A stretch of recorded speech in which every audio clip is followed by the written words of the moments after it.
You know that sinking feeling when everything you've been taught about doing the right thing suddenly means nothing? When following every rule, being polite, staying calm, all of it just evaporates into thin air because someone looked at you and decided who you were before you even opened your mouth? Picture this moment. A 16-year-old kid, face pressed against burning concrete, can't breathe, 20 people watching with their phones up, and all he did was buy his little sister a birthday present. Now imagine what happened next, when a certain phone call came through and everything the officer thought he knew about power came crashing down around him. What you're about to hear isn't just another story about injustice. This is about the moment when assumptions meet consequences in the most unexpected way possible. Stay with me because the twist in this story will leave you speechless. Before we dive deeper into what unfolded that afternoon, do me a favor. If stories about real justice, about standing up when systems fail, about the difference between what's legal and what's right matter to you, hit that subscribe button right now, because what you're going to hear today needs to reach as many people as possible. We're building a community here that doesn't just watch injustice happen. We talk about it, we learn from it, and we push for change. So subscribe, turn on notifications, and let's get into this incredible story that changed everything for one family and an entire police department. Let me take you back to an ordinary Saturday afternoon at Riverside Mall. The sun was bright, the parking lot was buzzing with weekend shoppers, and inside the mall a teenage boy named Malcolm was doing the most normal thing imaginable. He was shopping for his younger sister's birthday gift. Malcolm wasn't just any kid, though. This young man carried a 4.0 grade average, had just received his acceptance letter to one of the most prestigious universities in the country, and spent his free time volunteering at food banks and coaching Little League baseball. His mother had raised him with a specific set of instructions, the kind of instructions that too many parents have to give their children. Keep your hands visible at all times. Always say yes, sir, and no, sir. Don't make sudden movements. Stay calm no matter what happens. Be polite even when others aren't. And above everything else, come home safe. These weren't suggestions. These were survival instructions. Malcolm walked through a clothing store that afternoon, holding up a bright pink hoodie against the light, checking if the color would make his sister smile. He pulled out his phone and snapped a photo, sending it to his mother with a simple question, asking if Lily would love it. His phone buzzed almost immediately with a response, but it wasn't from his mom. The message came from a contact saved simply as NW, and it said he was on his way and to be safe out there.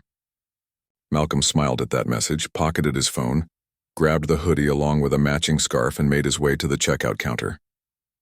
The cashier, a friendly young woman named Amanda, rang up his items with a cheerful smile. The total came to $53. Malcolm handed over his debit card without hesitation. The machine beeped its approval. The transaction went through perfectly. Amanda printed out the receipt, folded it neatly, and tucked it right into the shopping bag alongside the hoodie and scarf. She told Malcolm his sister was lucky to have such a thoughtful brother. Malcolm mentioned it was her 13th birthday, a big milestone. Amanda wished him well, and Malcolm took his bag and turned toward the exit. That's when everything changed, though not in the way you might think. An alarm started blaring, piercing through the ambient noise of weekend shopping. But here's the thing. The alarm wasn't coming from the store Malcolm had just left. It was coming from an electronics shop 3 stores down the corridor. Shoppers turned their heads toward the sound. A security guard named Brian Hughes grabbed his radio and reported what he was seeing. He told dispatch they had a theft situation at the electronics store. He said a suspect was fleeing toward the south exit. The dispatcher asked for a description, and this is where the first domino fell. Hughes squinted down the mall corridor and gave a description that was so vague it could have applied to thousands of people. Black male, late teens, dark hoodie, backpack. That was it, no height, no distinguishing features, no actual identifying information. Just race, approximate age, and common clothing items. Malcolm was about 50 feet away from all of this, completely unaware that he had just become a suspect in something he had nothing to do with. He was browsing a window display, wearing his navy blue hoodie, carrying his backpack like thousands of other teenagers do every single day. Security guard Hughes spotted him, and in that moment made a decision based purely on visual matching. Malcolm was the only black teenager visible in that section of the mall at that moment. Hughes spoke into his radio again, this time saying he had eyes on a possible suspect and was moving to intercept. Malcolm's phone buzzed again. Another text from NW saying his estimated arrival time was 20 minutes and ending with the words, "Love you." Malcolm started typing back those same words, telling his dad he loved him too. He never got to send that message, because while Malcolm was typing, several things were happening simultaneously. Security guard Hughes was already moving toward him, already calling it in, already making the worst assumption of his career. And 2 blocks away, a police officer named Ryan Blake was sitting in his patrol car when the call came through. Officer Blake heard the description, turned on his lights, and accelerated toward the mall. Malcolm, completely innocent and unaware, picked up his shopping bag and headed toward the exit. He pushed through the glass doors into the parking lot. Sunlight hit his face. He adjusted his backpack, checked his phone one more time to see a text from his little sister saying she couldn't wait to see what he got her. He was typing a reply when he heard a voice behind him, sharp and commanding, telling him to stop right there. Malcolm looked up, confused. Officer Blake was striding toward him fast, one hand resting on his gun holster, his partner, Officer Jason Reed, following a few steps behind. Malcolm froze in place, genuinely confused, pointing at himself and asking if the officer meant him. Blake's response was immediate and harsh, telling him not to move and to put his hands where he could see them. Malcolm felt his stomach drop, that terrible sinking feeling when you realize something is very wrong but you don't understand what or why. He raised both hands slowly, carefully, one holding his phone and the other holding his shopping bag. He tried to explain that there must be some kind of mistake. Blake's response was to cut him off mid-sentence, telling him not to move again. Blake grabbed Malcolm's shoulder and spun him around forcefully. He ordered Malcolm to empty his pockets immediately. Malcolm, hands shaking now, tried to explain that he had just bought these items, but Blake interrupted him again. Malcolm complied, pulling out his wallet, his keys, his phone, each item placed carefully where the officer could see them. Blake snatched them away and shoved Malcolm against a nearby parked car. The metal was scorching hot from the afternoon sun, burning against Malcolm's palms. Blake demanded to know what was in the bag. Malcolm explained it was a hoodie and scarf for his sister's birthday, and that he had the receipt to prove it. Blake ripped the shopping bag open, pulled out the pink hoodie, inspected it like it was contraband, then threw it on the ground. The scarf followed. He grabbed the receipt, barely glanced at it for maybe 2 seconds, then crumpled it up in his fist and dropped it like trash. He said anyone can fake a receipt. Malcolm stared in disbelief, his mind struggling to process what was happening. He tried to explain that the receipt was real and that the store clerk could confirm everything. Blake's response dripped with sarcasm, mocking the very idea. He turned to his partner Reed and told him to check Malcolm's identification. Reed picked up Malcolm's wallet, pulled out his driver's license and student ID, and studied them both carefully. He read the information aloud. Malcolm White, 16 years old, student at Riverside High School. Reed looked up and mentioned to Blake that the kid had an honor roll sticker on his student ID. Blake didn't even glance at it. He dismissed the information entirely, saying that honor roll students can steal too. By now a crowd had started forming. Shoppers were coming out of the mall, drawn by the commotion unfolding in the parking lot. Phones started rising into the air. At least 20 people were watching now, recording everything from multiple angles. Malcolm could feel every single eye on him. His face burned with shame and humiliation. He tried one more time to explain that he hadn't stolen anything and begged the officer to just check the security footage inside the mall. Blake's response was to order Malcolm to turn around. Malcolm tried again, addressing the officer respectfully as sir, and attempting to reason with him. Blake grabbed Malcolm's arm and yanked him violently, slamming his chest against the car hood. The impact knocked all the air from Malcolm's lungs. Blake ordered him to put his hands behind his back. Malcolm obeyed, his heart hammering so hard against his ribs he thought it might burst through. This wasn't real. This couldn't be happening. Not to him. Not for buying a birthday present. His mother's words echoed in his mind, her instructions about staying safe, about being careful, about coming home. He was being careful. He was doing everything right. And yet here he was. Blake kicked Malcolm's feet apart, ordering him to spread his legs wider. Malcolm tried once more to explain that he had done nothing wrong. Blake told him to shut his mouth. Blake began patting him down, rough and aggressive, hands running down Malcolm's sides, checking his legs, searching his waistband, checking his ankles. Every bit of this was visible to the growing crowd of onlookers. Every second of it was humiliating beyond words. Someone in the crowd muttered something about whether this was really necessary. Blake ignored them completely. He pulled Malcolm's backpack off his shoulders and unzipped it. Books spilled out onto the hot pavement. A calculus textbook with a spine broken from heavy use. A copy of a classic book about the Black experience in America that Malcolm was reading for his English class. A binder stuffed with notes from all his classes. And then a folder, labeled clearly with the words, application materials for the prestigious university that had accepted him. Blake picked up that folder and opened it. Inside was Malcolm's acceptance letter, the one his mother had cried tears of joy over, the one that represented 4 straight years of perfect grades, countless hours of volunteer work, leadership positions, and dreams of a future that seemed so bright just an hour ago. Blake held it up, his voice loud enough for everyone in the crowd to hear, mocking Malcolm and asking if he stole the acceptance letter too. A few people in the crowd actually laughed. Not many, but enough that Malcolm heard it, enough to make his stomach twist with a different kind of pain. Malcolm's eyes began to sting with tears he refused to let fall. He said quietly that the letter was his, that he had earned it.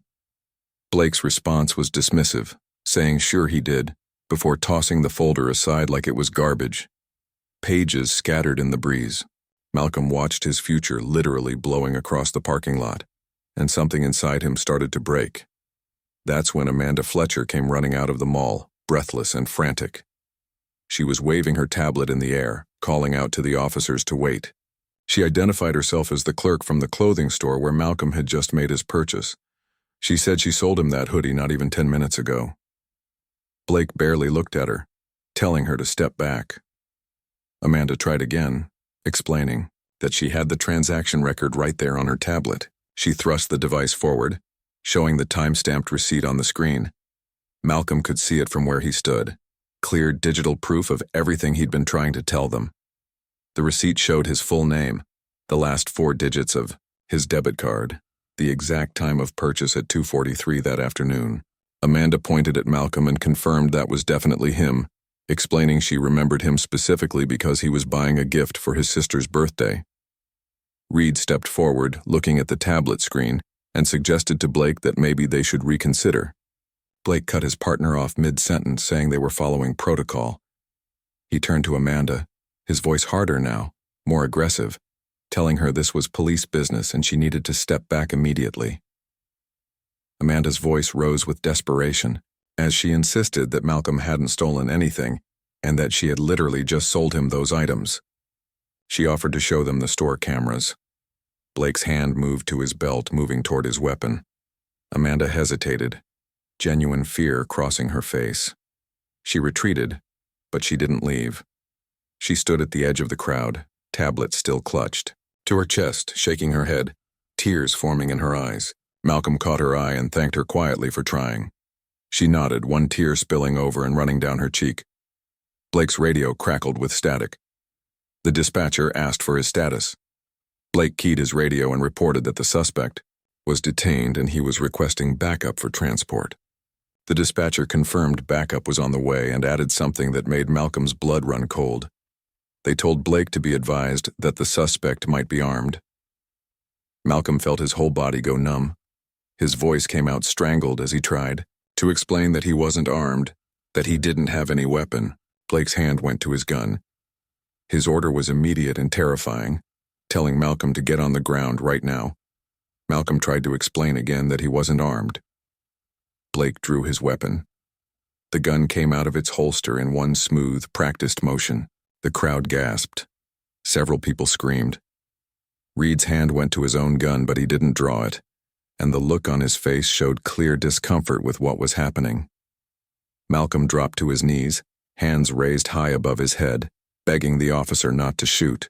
He said he wasn't resisting. He said he didn't have a weapon. He said please over and over. Blake ordered him face down with his hands behind his head. Malcolm lowered himself onto the asphalt. The concrete was scorching hot against his cheek. Rough. Tiny pieces of gravel pressed into his skin, creating little points of pain across his face. He laced his fingers behind his head, trying desperately not to shake, trying to remember his mother's instructions. Keep your hands visible. Say yes, sir. Come home safe. He was trying. God, he was trying so hard. Blake holstered his gun and then dropped his knee onto Malcolm's back with his full weight behind it.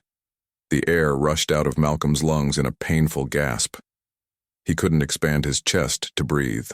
He managed to gasp out that he couldn't breathe. Blake's response was to accuse him of resisting and press down even harder. Malcolm insisted he wasn't resisting, his voice coming out strangled and desperate. He said again that he couldn't breathe. Blake told him to stop talking. Blake grabbed Malcolm's right arm and wrenched it back at an angle that human shoulders aren't meant to bend. Something in Malcolm's shoulder popped with a sickening sound. Pain exploded down his arm like lightning. Voices erupted from the crowd. People were saying he was just a kid. They were telling the officers to check the receipt. They were saying this was wrong.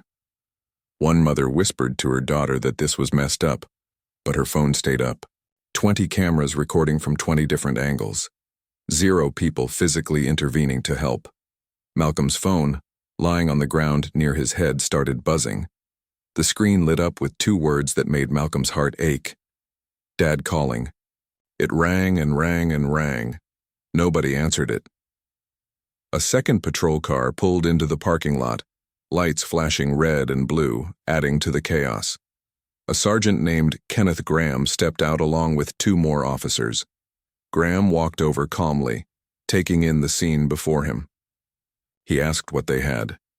Blake, still kneeling on Malcolm's back with his full weight, explained that this was a suspect matching the description from the electronics store theft, and that he had detained him as he was leaving the mall.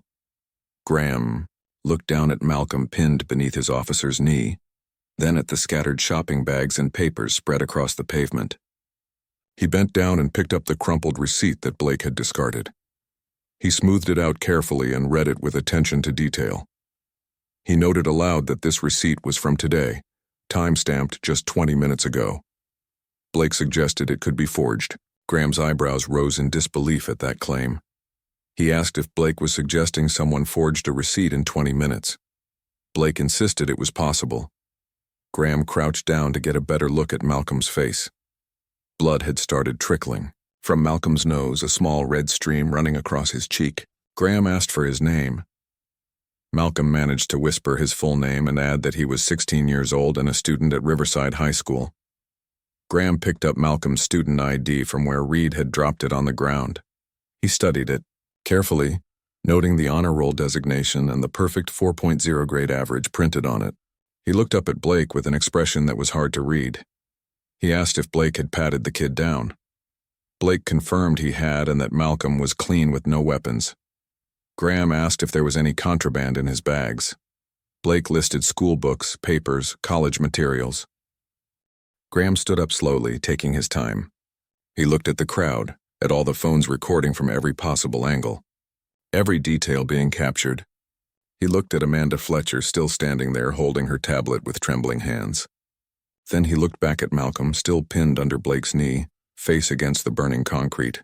For just a moment the sergeant seemed to consider something. His face showed internal conflict, like he was weighing options in his mind. Malcolm felt a tiny flicker of hope. Maybe this nightmare would end here. Maybe reason would prevail. Maybe someone in authority would finally listen. But then Graham gave his order. He told Blake to bring Malcolm in for questioning, adding that it was better to be safe than sorry. That tiny flicker of hope died instantly, extinguished like someone had thrown water on it. Blake hauled Malcolm to his feet roughly. Malcolm's shoulder screamed in pain so intense he saw white spots in his vision. His legs almost gave out beneath him. Blake steadied him with rough hands, then pulled out his handcuffs. He began reading Malcolm his rights in a monotone voice that made the words sound meaningless. You have the right to remain silent. Anything you say can and will be used against you in a court of law. The metal cuffs clicked around Malcolm's wrists. Cold. Tight. Much too tight. Each click echoed in Malcolm's ears like a gunshot. Each click felt like it was closing off another piece of his future. The crowd's reactions split sharply down the middle. Some people were shouting protests. They called this racial profiling. They demanded Malcolm be allowed to call his parents. They insisted the officers check the security camera footage first before taking him anywhere. Others stood in uncomfortable silence, unwilling to speak up. One middle-aged white man near the back of the crowd said quietly to nobody in particular that the officers were just doing their jobs, and that if the kid didn't do anything wrong, it would all get sorted out. A black woman standing next to him shook her head sadly and said he didn't understand, that this was how it always went. Arguments broke out. The crowd fractured into little clusters, some people defending the police while others condemned what they were witnessing. Meanwhile, Malcolm stood in the center of it all in handcuffs, the main character in his own public humiliation. His phone buzzed again on the ground where it had fallen. The screen still showed those two words, "Dad calling." Still unanswered. Blake walked Malcolm toward the patrol car, one hand gripping his arm. Malcolm's mind was racing, spinning in circles trying to make sense of what was happening. This couldn't be real. He had done everything right. Everything his parents had drilled into him since he was old enough to understand the world he lived in. Keep your hands visible. Say yes, sir, and no, sir. Don't make sudden movements. Stay calm no matter what. Be polite even when others aren't. He had done all of it, every single rule, and he was still in handcuffs, still being arrested, still being treated like a criminal for buying his sister a birthday present. As they approached the patrol car, Malcolm looked back one more time over his shoulder. The crowd was still there, some faces showing sympathy, some showing indifference, some already turning away to go back to their shopping. Amanda Fletcher was still standing in the same spot. She had picked up Malcolm's phone from the ground. The screen still displayed those two words, "Dad calling." Malcolm wanted to yell to her, to beg her to answer it, to tell his father what was happening and where they were taking him. But Blake's hand was on his head now, pushing him down into the back seat of the patrol car, not gently at all. The door slammed shut with a sound that felt final and absolute, like a prison cell door locking. Through the window, Malcolm could see everything he was leaving behind. The mall entrance where this nightmare had started less than an hour ago. The scattered papers from his acceptance folder, some already blowing away in the wind, disappearing. The bright pink hoodie lying crumpled on the ground, dirt-stained now, ruined. His sister's birthday present destroyed. His future scattered across a parking lot like trash. Blake climbed into the driver's seat. Reed got in on the passenger side. The car smelled like old coffee and sweat and fear. Reed looked back at Malcolm through the metal partition that separated the front seat from the back. He spoke quietly, and Malcolm could hear something in his voice that might have been genuine discomfort or maybe guilt. He told Malcolm that this would all get sorted out at the station, that he just needed to stay calm and cooperate and it would be okay. Malcolm didn't respond at first. What was there to say? He had been calm. He had been cooperative. He had done everything they asked. And he was still sitting in the back of a police car in handcuffs. Reed turned back around, his jaw tight, but he didn't say anything else. He didn't challenge Blake. He didn't stand up for what was right. Blake started the engine and the car rumbled to life beneath them. As the patrol car pulled away from the curb, Malcolm watched through the rear window. Amanda Fletcher was still standing there with his phone pressed to her ear now. She must have answered his dad's call. She was talking, gesturing with her free hand. Good. At least someone would tell his father what had happened. At least his dad would know. The crowd was dispersing slowly. Some people were still filming, probably already posting the videos to social media. Some were shaking their heads as they walked away. Some were already back to their normal Saturday afternoon activities. Just another day at Riverside Mall. Nothing to see here. Malcolm closed his eyes as the car turned onto the main road. His shoulder throbbed with every heartbeat. His wrists ached from the too tight handcuffs cutting into his skin. His face still stung from being pressed into the rough asphalt. But none of the physical pain was the worst part.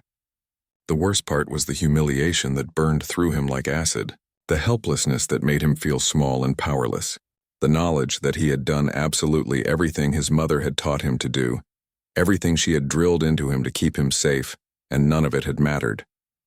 None of it had made any difference at all. His mother's voice echoed in his mind one more time. Always come home safe, baby. He had tried, Mom. He had really genuinely tried his best. But here he was anyway, in the back of a police car, hands cuffed behind his back, being taken to the station like a criminal. The patrol car continued down the road. The mall disappeared behind them in the rearview mirror. Malcolm sat alone in that back seat, completely isolated despite being surrounded by people. His hands were cuffed painfully behind his back. His shoulder ached with every breath. His throat felt tight with tears he refused to let fall. And somewhere out there his father was getting the news, was hearing what had happened from a stranger, was probably already moving, already making calls, already doing something.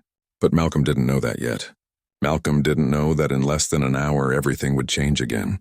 He didn't know that his father was more than just a concerned parent. He didn't know about the 10 federal agents who were about to descend on that police station. He didn't know that the letters FBI were about to become the most important 3 letters of his entire life. All Malcolm knew in that moment was fear. The kind of fear that makes your hands shake and your stomach turn. The kind of fear that comes from realizing the system you were taught to trust doesn't actually see you as human. And he knew one other thing with terrible, crushing certainty. His life had just changed forever, and there was nothing he could do about it. The Riverside police station had that particular smell that all government buildings seem to have. A mixture of burnt coffee that's been sitting on the burner too long, and old paperwork that's been filed and refiled for decades. Blake walked Malcolm through the front entrance, his hand gripping Malcolm's arm tight enough to leave marks. The handcuffs were still cutting into Malcolm's wrists, creating painful red lines in his skin. The officer at the front desk, a woman named Nicole Harris, looked up from her computer screen when they entered. She asked for the suspect's name in a bored, routine voice like she'd asked that question 1,000 times before. Blake gave Malcolm's name, but before he could finish explaining, Malcolm interrupted desperately, saying he needed to call his parents. Blake cut him off sharply. He told Officer Harris this was a suspected retail theft case from Riverside Mall and instructed her to run Malcolm's record. Part 2 of the script, exactly 2,000 words, completing the full script. Harris typed quickly on her keyboard, her fingers moving across the keys with practiced efficiency. After a moment, she frowned at her screen, looking confused. She said the record was clean, completely clean. Blake just shrugged dismissively, saying there's a first time for everything. Malcolm's voice rose with frustration and desperation as he insisted he didn't steal anything, and that he had shown them the receipt. Blake's response was cold, saying that receipts can be forged and witnesses can lie. Malcolm shot back with words that surprised even himself, saying that cops can lie too. Blake's face darkened immediately. He stepped closer to Malcolm, invading his personal space in a way that felt threatening. Sergeant Graham appeared from somewhere in the back, his voice cutting through the tension as he told Blake that was enough and ordered him to his office. He told Reed to process Malcolm. Reed unlocked the handcuffs, and Malcolm felt immediate relief as the metal released from his wrists. His wrists were red and marked with deep indentations from where the cuffs had been too tight. Reed led Malcolm down a narrow hallway to a small holding room. The room was maybe 10 feet by 10 feet with gray walls that felt like they were closing in. There was a metal table bolted to the floor, 2 uncomfortable chairs, and a camera mounted in the corner with a red light blinking steadily. Reed told Malcolm to sit tight and that this would all get sorted out soon. Malcolm asked when he could call his parents, his voice breaking slightly. Reed promised it would be soon, then left and closed the door behind him. Malcolm was alone now. He sat down slowly. His shoulder still throbbed from where Blake had twisted it. His cheek still stung from the asphalt. But the physical pain wasn't even the worst part anymore. The worst part was the crushing weight of humiliation and helplessness. But outside in the parking lot across the street from the police station, something was already in motion. A black SUV sat idling with tinted windows so dark you couldn't see inside. Inside that SUV, a woman named Agent Victoria Collins adjusted the earpiece in her ear. She spoke quietly, confirming they had visual on the building. Her partner, Agent Stephen Phillips, checked his tablet and reported that Director White's estimated time of arrival was 8 minutes. He added that the director had watched the mall footage, all of it. Collins asked how bad it was. Phillips looked up from his tablet, his expression grim. He said it was really bad. The director's kid got slammed face first into concrete, had a knee driven into his back, the whole thing. Collins's jaw tightened visibly. She asked about the officer involved. Phillips confirmed it was Blake, the same officer who had 2 excessive force complaints filed against him last year, both dismissed without action. Collins said quietly that it wouldn't be dismissed this time. Phillips asked what the plan was. Collins explained they would wait for the director's signal, that he wanted to handle this personally first. Inside the interrogation room, Malcolm sat staring at the gray walls. He thought about the talk his mother had given him when he turned 13. She had explained with tears in her eyes that he was black in America and that the rules were different for him. She told him the statistics. He was twice as likely to be stopped by police, 3 times as likely to be arrested, 10 times as likely to be hurt during an encounter with law enforcement. So she made him promise to be careful, to be polite no matter what, to come home safe above everything else. He had been careful. He had been so careful. He had been polite even when Blake was rough with him. And he was still sitting here. The door opened and Reed came back holding a clipboard. Malcolm jumped up immediately. Reed hesitated, looking uncomfortable. He told Malcolm they had pulled the security footage from the mall and reviewed it. Malcolm felt hope surge through him. Reed continued, explaining that Malcolm wasn't anywhere near the electronics store during the actual theft. He said Malcolm was in a completely different section of the mall the entire time. Relief flooded through Malcolm. He asked if that meant he could go now. Reed shifted his weight uncomfortably. He said that Sergeant Graham wanted to complete the full report first, that it was standard procedure. Malcolm couldn't believe what he was hearing. He pointed out that Reed just said Malcolm didn't do it, that they had proof. Reed acknowledged that he knew that. Malcolm's voice rose as he asked why he was still being held. Reed said he was on Malcolm's side, but that it wasn't his call to make. He explained the sergeant needed to review everything before Malcolm could be released. Malcolm asked how long. Reed estimated maybe an hour. Malcolm slammed his hand down on the metal table. He said he'd already been there almost an hour. He pointed out that they just admitted he was innocent. Reed looked pained. He apologized and asked Malcolm to please just be patient. Then he left again. Malcolm stood there shaking. He wanted to scream to flip that table over, but he couldn't because that would make him the angry black man they expected. So instead he sat back down and forced himself to breathe slowly. The front doors burst open with force. 10 agents wearing navy blue windbreakers with FBI printed in yellow letters flooded into the lobby all at once. Officer Harris stood up quickly, startled. She asked if she could help them. Agent Victoria Collins stepped forward. She identified herself as FBI and stated they were there for Malcolm White. Harris asked on what grounds. Collins said they didn't need grounds and asked where Malcolm was. Sergeant Graham rushed out asking what was going on. Collins showed her badge and stated that this facility was now under federal observation. She asked where Malcolm Alexander White was being held. Graham tried to explain that Malcolm was a suspect in a shoplifting case. Collins corrected him immediately. She said Malcolm was not a suspect. She said he was a minor under federal protection and they were holding him illegally. Blake stepped forward and challenged them, saying federal protection for a shoplifter didn't make sense. Collins locked eyes with him. She asked if he was Officer Blake. He confirmed that he was. She said they would talk, but first they needed Malcolm's location. Graham said Malcolm was in a holding room in the north corridor. Collins signaled 2 agents. They moved down the hallway immediately. Blake tried again, saying this was local jurisdiction. Collins corrected him coldly. She said it was local jurisdiction. Past tense, she explained that when he detained a minor without probable cause and denied that minor his right to counsel, this became federal. She pulled out a tablet and asked if they wanted to watch the mall footage. The video played showing everything. Blake slamming Malcolm down, his knee on Malcolm's back. Malcolm gasping that he couldn't breathe. The receipt being ignored. Amanda being dismissed. The papers scattering. Blake's knee staying down for 43 more seconds. The video ended. Silence filled the station. Down the hallway, agents opened Malcolm's door. They told Malcolm he was safe and to come with them. Malcolm asked what was happening. They assured him he wasn't in trouble and led him to the lobby. Malcolm froze when he saw 10 federal agents, Graham looking pale, Blake looking terrified. The front doors opened again. A man walked in wearing a dark suit with an FBI badge on his belt. The way the other agents straightened told everyone this was someone very senior. The man's eyes locked onto Malcolm. Malcolm stared back at this stranger. Something felt familiar. Then Malcolm's voice came out barely above a whisper. "Dad." The room gasped. The man crossed the lobby in 3 strides. He put both hands on Malcolm's shoulders, checking for injuries. He asked if Malcolm was okay. Malcolm couldn't speak. The man hugged him quickly, then turned to face the room. His voice carried complete authority now. He identified himself as Director Nathan White of the FBI Regional Bureau. He paused. Then he added that Malcolm was his son. Complete silence. Malcolm's mind was spinning. Director. His father worked in what Malcolm thought was just boring federal administration.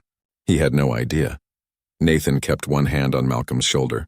He said that 48 minutes ago his son's phone stopped moving.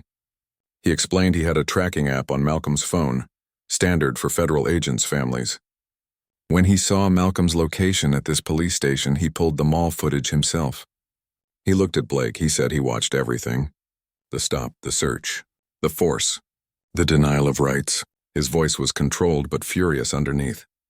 He said his son was buying a birthday gift. Had a receipt. Had a witness. Did nothing wrong. Yet he was thrown down, handcuffed, and detained. Graham tried to speak. He said they were responding to a theft report. Nathan cut him off. He said they racially profiled a teenager. He pulled out his tablet. He said the original dispatch described a black male in his late teens wearing a dark hoodie with a backpack. He pointed out that description was meaningless. He showed them the actual suspect. White male, early 20s, red hoodie, no backpack. He pointed out Malcolm was 50 yards from the theft. Different store. Had a receipt. Had a witness. Blake didn't care. Nathan's voice rose. He said Blake saw a black teenager and assumed guilt immediately. Nathan turned to Malcolm, his voice softening. He said for the record he needed to ask questions. He asked if Blake read Malcolm his rights before detaining him. Malcolm answered that Blake didn't read rights until he was handcuffing him, after he'd already searched and thrown Malcolm down. Nathan asked if Blake requested consent to search. Malcolm said no. Nathan asked if Malcolm requested a phone call. Malcolm said multiple times, but Blake said he'd get one at the station. He never did. Nathan told Collins to play the full footage. The video played showing everything from the beginning. Malcolm shopping and smiling. Paying with his card. Amanda giving him the receipt. Malcolm walking out unaware. Blake approaching with immediate aggression. Malcolm trying to explain. Blake slamming him down. The rough search. Scattered books. The folder with Malcolm's acceptance letter. Blake mocking it. People laughing. Amanda running out trying to help. Blake dismissing her. Blake drawing his weapon. Malcolm on his knees with hands high. Blake forcing him face down. Blake's knee on his back. Malcolm gasping he couldn't breathe. Blake accusing him of resisting. Malcolm wasn't moving at all. The knee stayed for 43 more seconds. The video ended. Nathan let the silence sit. Then he spoke to Graham. He said he watched his 16-year-old son get brutalized.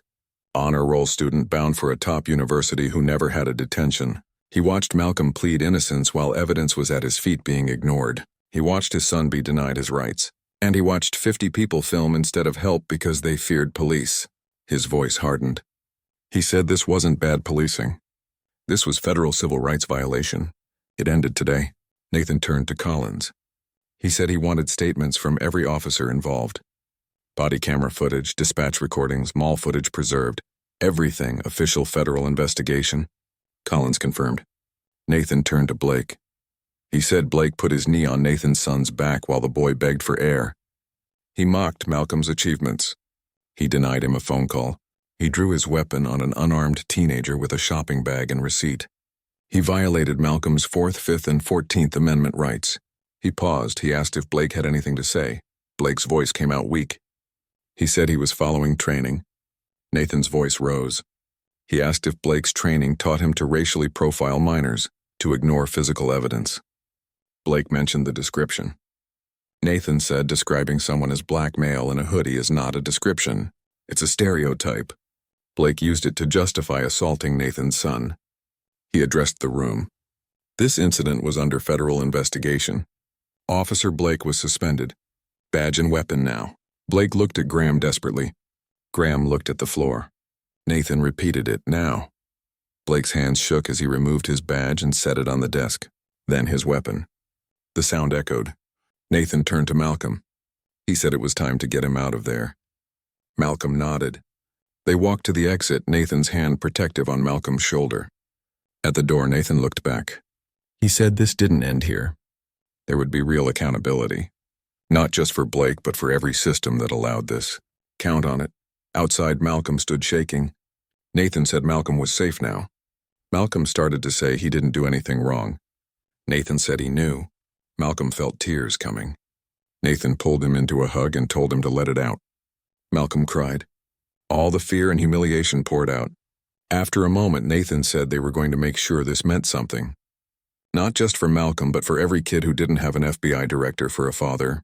3 months later, Malcolm stood in his university dorm room unpacking. He pulled out the navy hoodie from that day. He'd kept it. His roommate asked where he got it. Malcolm smiled and said it was a long story. He said to remind him to tell about the day he learned the difference between power and justice. Officer Blake completed his restorative justice program. Now he speaks at police academies about implicit bias using his own story, his own shame, his own growth. Officer Reed chairs Riverside's oversight board. Real change is happening slowly but surely. The mall's new security protocol has been adopted by 19 shopping centers nationwide. One moment of injustice became a catalyst for systemic change. So if this story moved you, hit that subscribe button right now. Share it with someone who needs to hear it. Drop a comment telling me what action you'll take to stand up against injustice in your own community. Because real change doesn't start with luck. It starts with people like you choosing to care, choosing to speak up, choosing to demand better. Subscribe to this channel because we're not just telling stories here. We're building a movement of people who believe justice should be a right for everyone, not a privilege for the few. Hit that notification bell so you never miss another story that matters. And remember, every single one of us has the power to make a difference. The question is, will you use yours? I'll see you in the next one.